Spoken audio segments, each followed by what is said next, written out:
We didn't really know what to expect, to be honest. As we walked up to the line, we saw all different kinds of people. I looked at my best friend, Becca, and I knew she felt as out of place as I did. "Where do you think all these people come from?" Becca whispered to me. "I have no idea," I answered as two girls with dreadlocks down to their bare feet walked past us. Unsure of ourselves, we made our way through the gates. When we got into the riverfront, however, all of my insecurities vanished and I knew this experience was going to be one great memory. Forecastle 2013. I'd known about it for months, visiting their website twice a day and memorizing the lineup of all my favorite musicians. 2 whole days of listening to good music and relaxing in the sun. Even though I had never been to any sort of music festival before, I knew I couldn't miss the chance to see the Black Keys, the Avett Brothers, Robert Plant, and so many more artists in one place. I had to go. I didn't really know what the experience as a whole would be like and didn't really care. I was only concerned with seeing the musicians I loved playing on a live stage. 2 tickets. We ordered them online. I knew I had to bring Becca with me. She would be up here for the summer already. She flew up to Kentucky from Florida every summer since first grade because her mom had been my babysitter when we lived there and we grew up like sisters. I knew she would love Forecastle, and as soon as I told her about it, Becca was just as excited as I was. I have never met a bigger fan of Led Zeppelin than she is, and when I mentioned Robert Plant, she was ready to drive to Forecastle herself just to see him. So it was set. My parents got a hotel in Louisville by the riverfront for us, and they were going to hang around the city while we were at the festival. We could hardly wait. So there we were, standing at the entrance of the music festival. There were people everywhere. Dreadlocks, tattoos, piercings, and Grateful Dead t-shirts were all around us.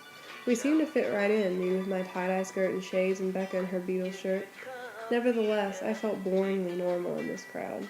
As we walked further in, I heard the recognizable sound of Jimi Hendrix's wailing guitar being blasted through huge speakers. We were there early, so live music hadn't started. "When does the music come on?" Becca asked, squinting against the sun.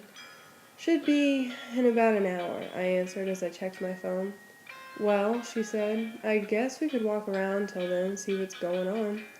"Yeah, sure. This looks like it's going to be a pretty awesome place to listen to music," I said, staring at the river.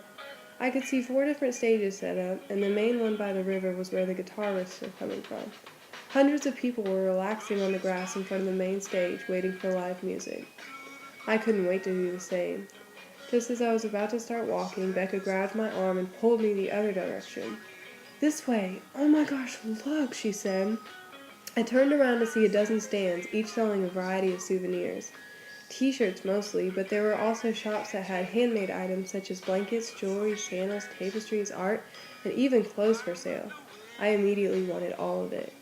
After we bought our t-shirts, bracelets, bandanas, and a blanket to sit on, the first band had come out. We made our way back to the main stage and found an open spot on the grass and laid our new blanket out. The Alabama Shakes were opening the show. I felt the vibrations of the music all through me. I rested my head on the warm grass and closed my eyes against the sun. I had never felt as much inner peace as I experienced in that moment, with the sun on my skin and music in my ears. Little did I know that was just the beginning. We met up with my friend Brienne, who I had known was coming. She was with her sister, and they seemed to be having the time of their lives.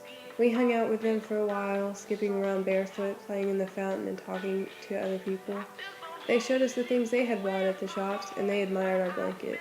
Eventually, they decided to go watch a band, and we kept walking around. As we wandered from stage to stage, checking out each musician, we saw more and more people each time. Ages varied from 60 to 7, but the majority were 20 to 30-year-olds. Everyone was having a good time and seemed really friendly. Becca and I had painted henna tattoos on our hands and feet, and we got lots of compliments on them. "I love your hennas. Where did you get them done?" someone would ask us. "Thanks, we did them ourselves at home," one of us would answer. Becca joked that we should have brought a henna kit because so many people wanted to get them done. Lots of people openly talked to us about the music and their past experiences of coming to Forecastle or other music festivals. We met people from all over the country that had come to Louisville just for this weekend. Everyone seemed willing to start a conversation with anyone who wanted to talk. I was fascinated to meet so many different people who came to see their favorite musicians, just like us. I loved seeing all the people enjoying the experience as much as I was. As our first day wore on, we were relieved by the cool evening air that settled over us. The sun was slowly dropping into the river, and Becca and I made our way over to a smaller stage to the left of the river. Someone had recommended that we go see the Flaming Lips, a rock band from the 80s that were apparently really good.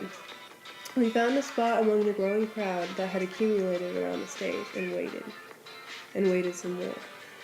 We almost gave up on waiting when the stage lights began to flicker. A single spotlight searched the stage and rested on a person in the middle of the floor. The lead singer, Wayne Coyne, was a statue. He didn't move even as the crowd roared to life. Suddenly, a single note pierced the night and the stage came alive. Hundreds of different lights lit up the sky and revealed the rest of the band ready to perform. The crowd screamed, and I watched the performers savor the moment, absorbing the electricity of the audience as they prepared to play. The energy that connected the crowd to the music that night was unlike anything I had ever experienced. Lasers and strobe lights matched the rhythm of the music in each song, and I felt as if I was in another world. After about 2 hours of the psychedelic insanity, the performance was ending. Breathless, I turned to Becca and smiled. I saw her bright eyes in the dark and knew she had felt the intensity just as much as I had. I was later surprised to find that the Flaming Lips, a band I had barely heard of before Forecastle, was the highlight of the weekend for me. Now, I know many of their songs and listen to them a lot. They have become one of my favorite bands and have also introduced me to similar artists such as Radiohead, The Shims, Modest Mouse, Pixies, and Beck.